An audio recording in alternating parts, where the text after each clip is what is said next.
très bien. So ils en a mutu na linga na vi nanga mobimba ko leka bato c'est papa nanga molimo. Na ça même moi sinanga soki osimbi to kabwani. Donc papa nanga molimo aza plus que makamunio surtout na roza na vie. Mon père na hébreu veut dire Abba. Abba qui signifie source. Donc aza source moko na kata na nae na okauka. Omoni fleuve à tes fleuve. Je ba kangi source na ngoto kaitsa ngona makolo. Pour source et pesa ngo suma été ko fanda une année 2 ans 3 ans après ekauka. Bana o bakabwana kana batata na bango ya molimo o kito mata akokauka kaka. Par Jésus-Christ te bibobi crois au Seigneur Jésus, tu seras sauvé toi et ta famille. Lobi ko yana komba papa te, yana komba tia te, yana komba prophète te, mais lobi ko zaka na komba Jésus-Christ de Nazareth. Yo posa na ba problème o ezo lekela yo, yeso lobi venez à moi vous tous qui êtes fatigués et chargés, je vous donnerai du repos. Et c'est comme si aveuglé yo. Donc oui baté, tino la na église. Baninga ba OK classe nga na okende te. Tino sala boy. Na koma nani, na kozala nani lobi. To landaka Jésus et lelo asali na biso oya kokai kosala na biso na ngolu na yekaka. Notre église na ndolinga pasteur na nga makasi. Na nomo na so na tiki on dirait esika na okende na osali sumu dans babilo mo abongo. Et du fait que zaki appelle ya Nzambe na sololi na bakambi na nga ba confirmer yango ndi ba ki ba tchenga maboko ba ordonner ngai nge ba libérer ki ngai na yeko banda la main puissante de l'Éternel. Bonjour, bonsoir, ça dépend l'heure à laquelle vous me suivez, fidèle ami de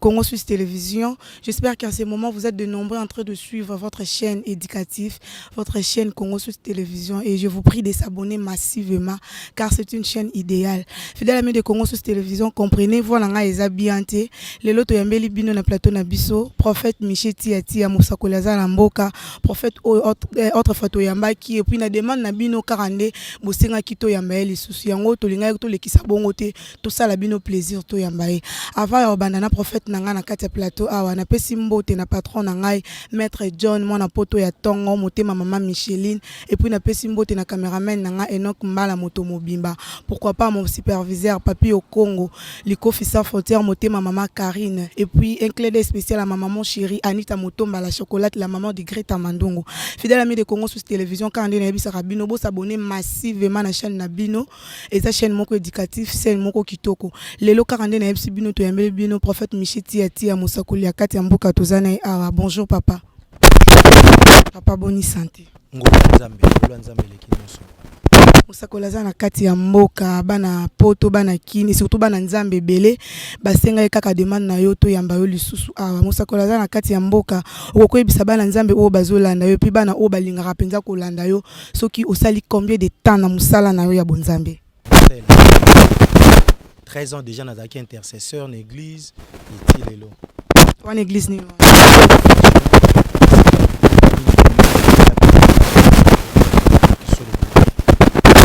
prophète Michel Tiati na libota na yo boza pe na basali ya nzambe to yo moko kaka muto za mosali ya nzambe na libota na famille côté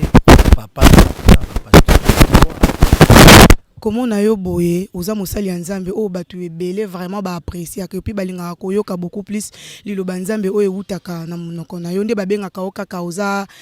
oza instrument ya nzambe autrement parler. Prophète Michel koko ebisa biso na musala o depuis bandi ba difficulté nini ya makasi ozwaki na musala nzambe ezebele parce que moni nzela nzambe za passe musala nzambe que oyambi Yesu oza na jeune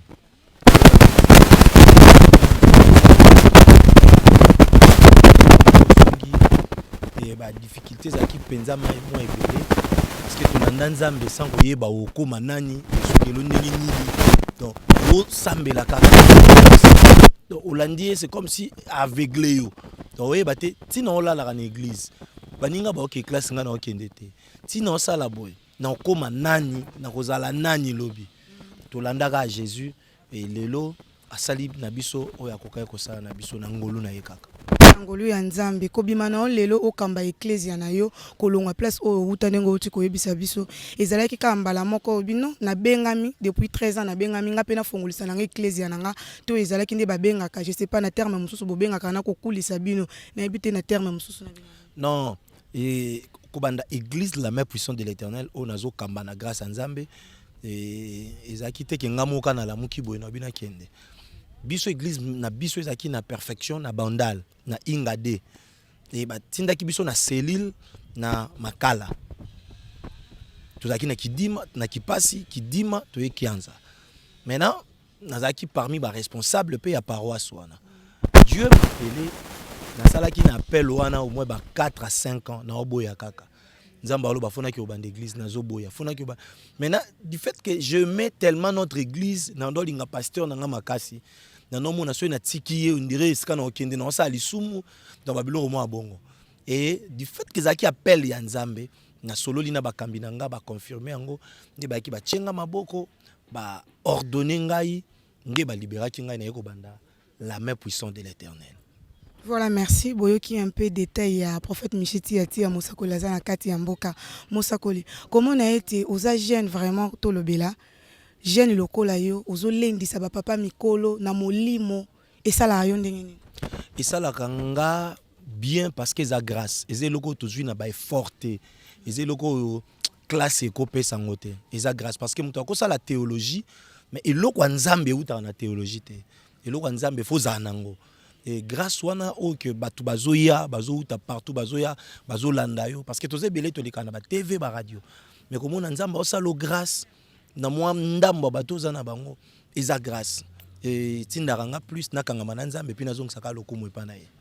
ozong sa lokumu epa nzambe siko yebisa bande kwa Congo Suisse bana nzambe o bazolanda yo obimisi déjà bana to ozaka ka kokoba musala. Oui toza na ba pasteur rebellé naza ba pasteur rebellé naza au moins na ba 17 pasteurs au déjà na bimisi et puis baza bango surtout na l'église toza na ba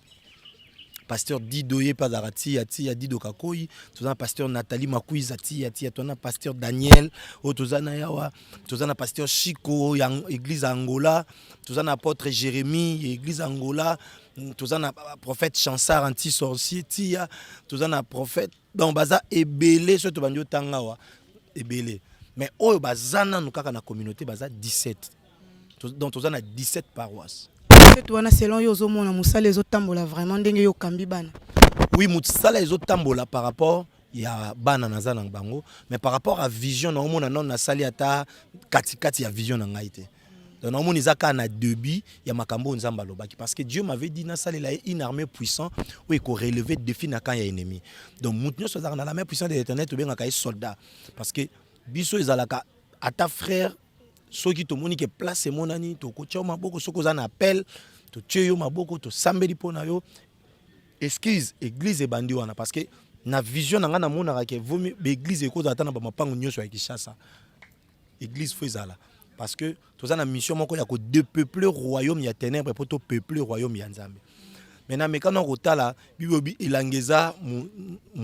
munene kasi basali ba muke ti lelo basali bazaka muke donc il faut basali ba koma ebele et na mwangolo nzamba basali biso to formaka basali et puis to koti bango na ilanga to former to kotisi tu wana o lobi qui a formé plus de 17 bana na yo wana ezana mwana oyo vraiment zake pasteur Micheti Ati azate metango to moni directement pasteur Micheti bango nyonso soko moni bango moni tia parce que même olandi bango na TV na radio olobaka tia donc to koma kokokana na bilongi na makambo nyonso tia ezana langue tia ezana koloba moto na lingala le feu na français fire na anglais nyonso tia non biso nyonso te baza bana na ngai hein comme sous na oteya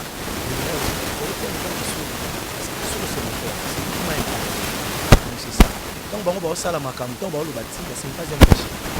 ça fait que tia comme moi Jésus quand il dit ça à part comme moi Jésus donc c'est ça et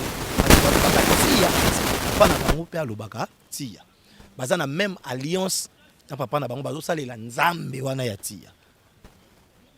Merci beaucoup Mosakoli bazala mboka bana Congo Suisse bana nzambe o bazolanda yo pe ba mesana kolanda yo basali remarque moko prophète soko sa délivrance na yo oui c'est vrai que na délivrance na yo vraiment bato babi kaka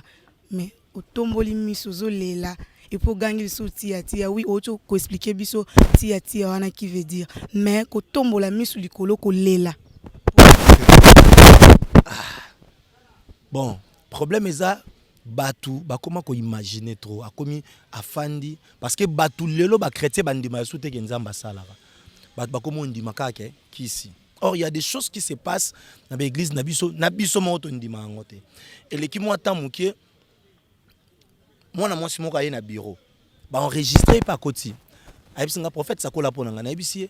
na moni eloko te siko na osakola nini habite papa tolanda ki na TV nananda ki na Molière osakolela bato sakolela nga na yibisiye na osakola te parce que nzambe siko ala kisinga eloko te donc so na sakolelo seke na kosi na oluba makamba lukuta habite sakolela nga kaka na yibisiye yebisango za un problème nini oh naza na malade na makila na problème nini ou naza na sida parce que du fait que bande ko expliquer nge belen zaki déjà fatigué jimoro na bande omela ya rouge na yibisiye zwa jio mela nzamba biki yo na mutu nanga na pesi ete po abiki to nzamba yebisaki nga mais na pesi e po na se débarrasser na epo akende parce que bando déranger nga na bureau nazaki déjà fatigué ya kei mais ya meliji wana na foi kendenge na meliji o prophète ameli na biki akei lobi nango na tongo to fandi boy na bureau na yo kama kelele prophète Daniel muto amoni na tunie nini kuna libanda ayebisinga lobi mwana mwasi moko yaki lobi awa ye na ba résultat abiki na nini abiki na sida nga moko na boyi na bimisi mbongo na tindi bango na bobila na bi akinda bande l'examen aya na résultat toza na ba image nango na téléphone to ko tindela yo oko cha yango na bi akinda bande l'examen pourquoi parce que nga mona yebete abika ndeni na ji na pesi mais ya amelia ngo na foi nde créer miracle. Maintenant il faut pas comment on a kaka kisi lokuta parce que ce tout le monde a kisi c'est que Jésus a salaté parce que Yesu atambola likola mai maobi que toko sala makambo ko lekaye pasteur nini sa tambola likola mai parce que biso photo sala makambo ko leka Jésus on comprend. Congo ba chrétien ba komi mingi soka monyo lati chaînette kisi soka nazaki na chaînette nanga moko ya argent nini soka alongola chaînette wana te kisi nyonso ba ekomi contrôlé. Prophète aspect le qui est belé le quoi mosali nzambe te non aspect te naza na retraite to kata suki te moni prophète pas kata suki te donc tozaka boy suki to kata te to kata so sisi mutu suki belé boy aspect belé mais propre na lolenge ka ya lox et belé mais propre makaka mosali nzambe faut la propre moni parce que nzambe na biso aza propre nzambe renyaka te sika saleté zali banganga bakenda ko invoquer na toilette banganga bakenda ko invoquer na ba bisiki belé yango biso lokola nzambe na biso aza propre biso l'or et l'argent l'appartient c'est que biso pe photo dans la propre tout bongisa ba bureau ba climatiseur photo tambola mituka bien banda quoi parce que ba biloko wana osala ngona lola te mama mabala na lo lezala na te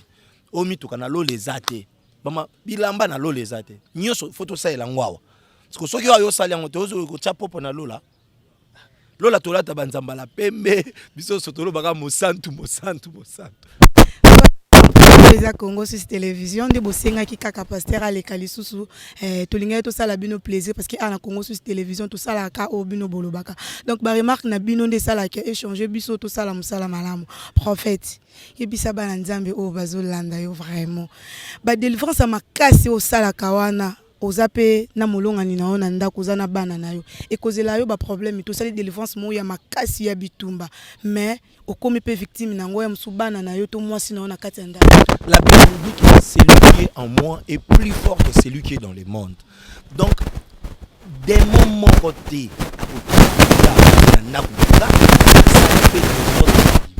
et ko salamate au moins nazala membre na bango omoni satana soko za moninga na ye soki deja lukaye ndoza na nguya likolo na soko ngana satana na lukaye te to kutana te na ndako ye te na yebi makambo ye te ngani parce que na kati na nga eloko na ya tambo ko banda yo tanga se ko ta ni loko yo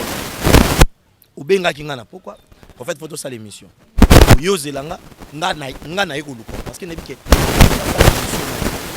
yango na yo luko soki satana za na eloko ko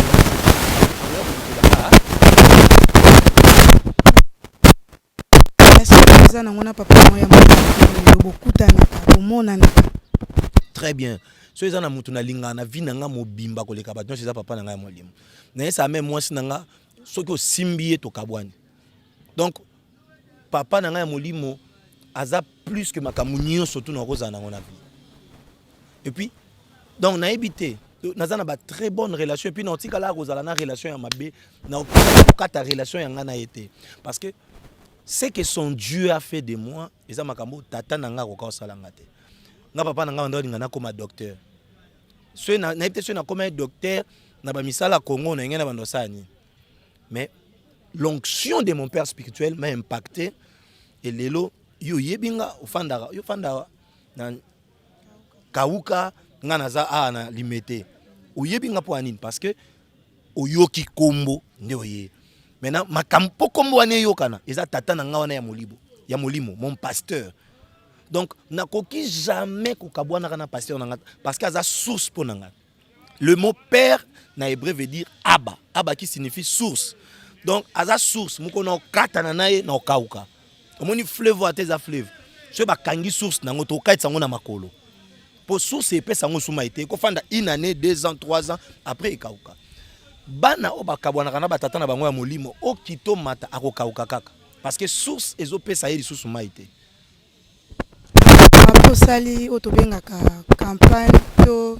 je sais pas na terme ni na benga obengi pe papa aya o partager le lobanza. Oui na benga ye déjà banda to bandi musala papa nga mon daddy azalaka awate azan États-Unis azan musala mususu na Angola donc ayaka ko ya les 31 TI azongi na bongo maintenant na profita kana occasion moko ayaka sala so un mois boy to sala action moko makasi wana na paroisse na nga ya Ngaba na Bukanga numéro 40 to sala action moko wana ya izala terrible na mona mutu lokolo ezaki mukuse azo sambela lokolo bendani zongi donc c'est ça.